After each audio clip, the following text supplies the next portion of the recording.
A very good afternoon to all of you. Today we are going to discuss the switching in computer networks. What is a switching? How many types of switchings are there? And we are going to discuss the importance of each and every switching. Okay. So what is a switching? We'll start. It sends a data along different routes. The packets can be sent from one port to another port. Okay, with the help of switching we can easily send data along different routes. Okay, and the data can be converted into packets so that it can easily be sent with the help of switching to other ports from transmitting end to receiving end. As far as its types are concerned, it is connectionless and it is connection oriented. In connectionless, we are having no prior connection between a sender and a receiver, but in connection oriented we are having a pre-established connection between a sender and a receiver. As far as the classifications are concerned, we are having circuit switching, message switching and packet switching. So we are going to discuss it one by one in a short while. So the very first switching which we are going to discuss is the circuit switching. We are going to write the features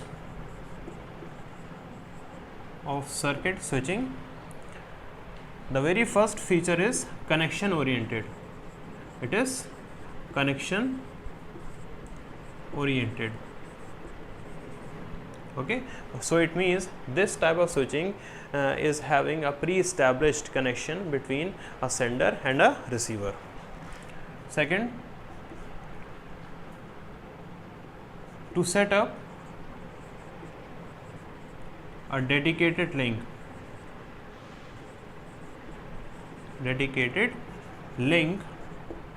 between sender and a receiver. Third, high data flow.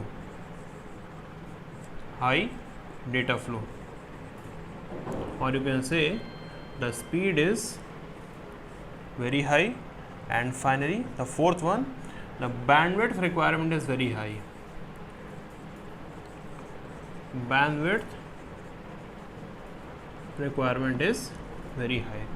So here are some features of circuit switching, that is, it is connection oriented, the very first point, and it is used to set up a dedicated link between sender and a receiver. It is having a high data flow.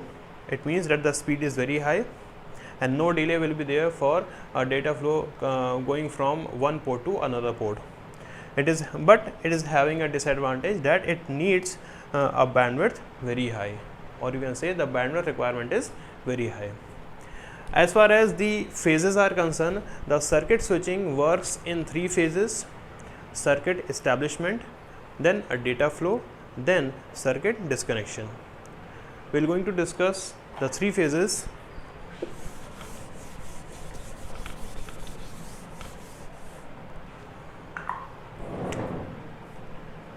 Three phases are there.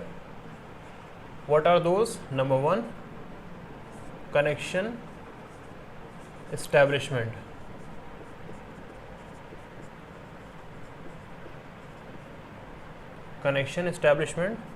Then data flow, and last one is circuit disconnection.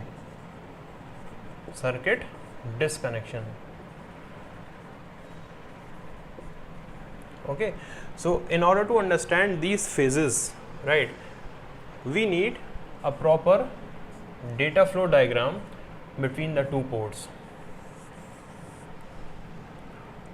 Here are some systems, you can name it as A, B, C, D,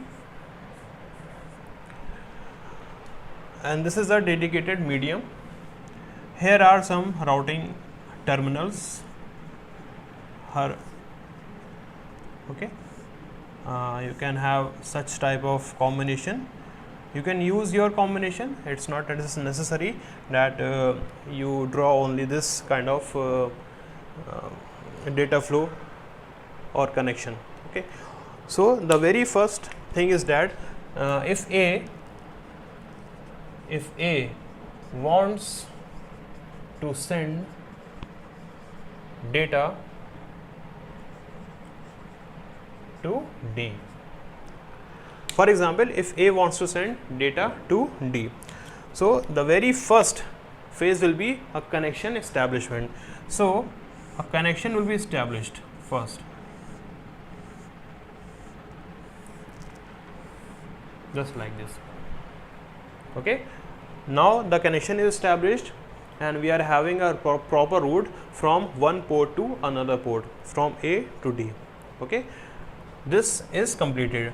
Again, next one is data flow. So you can easily send a data from A to D. This is the data flow, and when the data flow is completed, when data is sent from A to D, then there will be a circuit disconnection easily. Okay, so connection establishment, data flow, and circuit disconnection. So this was all about the switching and circuit switching. In my next lecture, we will be discussing the message switching and packet switching. Thank you.